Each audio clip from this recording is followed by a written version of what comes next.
All right. Well, okay, Taurus. We have some sword cards. We have a court card, which is the Knight of Swords, and this guy moves quickly, swiftly. The swords are about our thinking, our thoughts, our worry, our fears. You know, and then here we have the Nine of Swords, and so a little bit of staying up late, possibly worrying about some things, thinking too much, not getting adequate rest. Take care of your body, take care of your health. This is not a negative reading. It just feels like this is more of a cautionary card, okay, Taurus? So if you're not getting adequate rest, just figure out how to do so. We recently had this time change. It happened this past Saturday. I'm doing this on Thursday. And I've heard people say that their inner clocks are all off. Mine has, knock on wood, has been okay, but I understand our internal clocks are used to a certain time frame, and so this feels like it may be it. Also, health-wise, just take care of you, okay? I say that a lot to my clients, but I'm very serious about it. So the Knight of Swords, this would be someone who's the knights are the explorers, the adventurers. They like to take action. Sometimes they take action too quickly and they don't think enough about it, which is interesting because the sword cards are all about analyzing and thinking. But this particular court card goes quickly. So this could be someone in your life. I feel like you're, oh my, things are moving quickly. Things are moving fast. And you sort of just want to take a rest because, see, they have their backs to each other. So I hope you're able to do that. If you live in the U.S., then there's Thanksgiving, and hopefully during that time you can see family, you can rest, you can take care of yourself, do those types of things. What else might this also represent? Like I said, an air sign. This would be a Gemini, Aquarius, or Libra, Sun, Moon, or Rising. It could represent one of those three signs, Sun, Moon, or Rising. Very, very analytical, but this guy wants to cut through the BS and just keep things going. So I had to take a deep breath when I said that. It just feels like someone is really wanting to drive forward, and possibly it's just like, oh my, okay, get some rest. All right, Taurus. Let's see what the first part of December. I kept saying the first part of December, so it must be important. Well, I like these cards. Okay. Feels like there's more color in these two. We have some red here, but we have a lot of icy white, and then we have some black, and this feels more red, orange. So, maybe that's what I was picking up on is this first 2 weeks of December. Here we have the Three of Cups, which is about celebration, which is about friends getting together. It can often mean wedding, celebrating a wedding, graduation. So that feels very good, and I love that. The Emperor card is the archetypal father figure, or government, or judge, or, again, father. He's like the boss. He has the final answer. And this would be a male figure if it is in fact a person in your life. If not, it represents those qualities. So I'm just looking at these two cards here where this person's like wanting to take action so much, but yet we have a stable, calm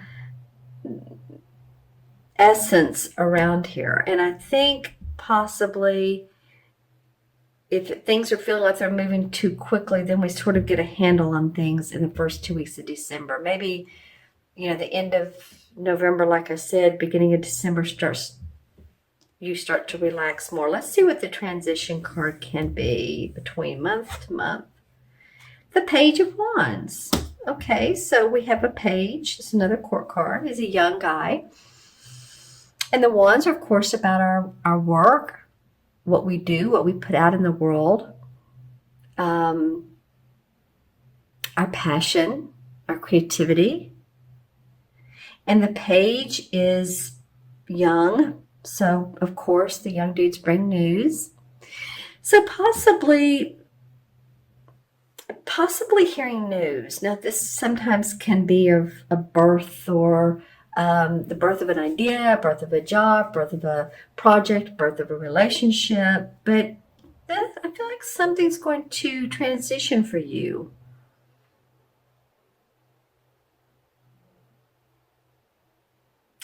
And I'm looking at how this fits into these two cards. And as I see that this is facing celebration, so that's good. And the Emperor, it just feels very staid to me. And I don't mean that in a bad way. I mean just very practical, grounded energy. Practical, grounded energy, authority. Maybe this, in your life, this person here needs it. And so in your organization, whatever, there just needs to be more of a, someone take control of this situation. Again, this represents Capricorn, but it could be you. It could be because you guys are so grounded. So you have swords, wands, and cups in your reading. All right. Let's take a look at the crystal and see what else. It'll be this crystal. I'll hold it to the side. And this is for Taurus, November 15th through December 15th. What comes up for Taurus, Sun, Moon, or Rising? Any colors? Like what chakra might... Okay, so this is coming up. Some golden amber, which would be the third chakra, which would be this one. It's about owning your inner confidence, your strength, the I am. Excuse me. It's also where we hold our emotions, so taking care of the body, the digestive area. For me, the throat. There's nothing wrong with my throat. I just have a tickle today. Let's see what else for Taurus. You know what? Since I did that, it might be your throat. Take care of your throat, Taurus. Some of you may be experiencing allergies, colds, hopefully not flus. Just saying, this is the time of year. So this might be this rest card. Is just, I know a lot of you want to communicate and all with family and all coming up for the holidays. This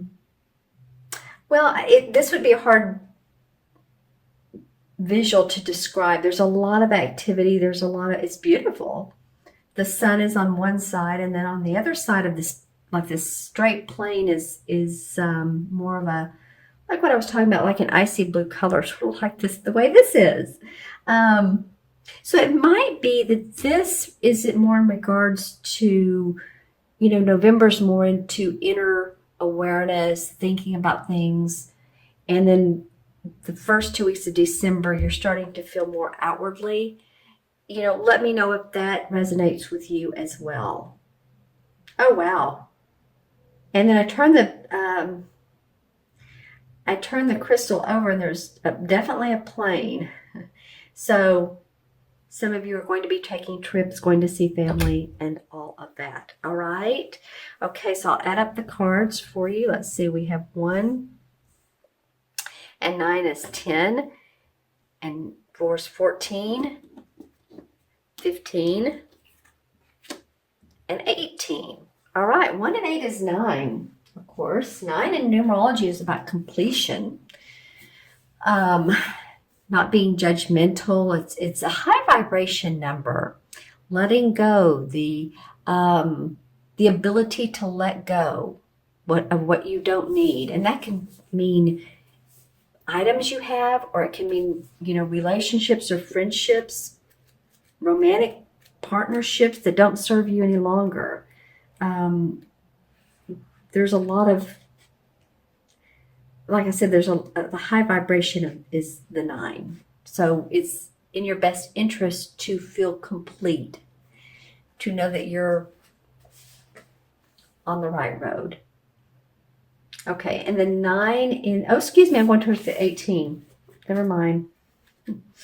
I know I get called out when I do that. It's like, no, there's an 18 in the tarot. Or the major arcanas. Why didn't you use that one instead? It's like, okay. I reminded myself. So the 18 in the major arcana is the moon card, interestingly enough. And the moon card represents the sign of Cancer. So if any of you all have friends, family that are, sun, moon, or rising sign is Cancer, this card usually means a hidden path. If you think about this card, there is a path. There's a huge moon above it and a face in the moon. And then there's two coyotes on each side of the path. And then there's a crab. So it's like, ooh, secrets, hidden agendas. Which way do we go? A scary path. Not scary is really scary, but sort of, how do I want to say this? Not sure of. But it's also a card where I always tell people, use your intuition. You know what to do. There can also be, indigestion, heartburn. This card can indicate that. Drug use. So it's a real hidden agenda type of card. So you all take care of yourself on your path. Use your intuition, because that sign of Cancer is so intuitive. And I think, all in all, it feels good. By the second part of December, there's celebration, there's love in the air, there's happiness and joy.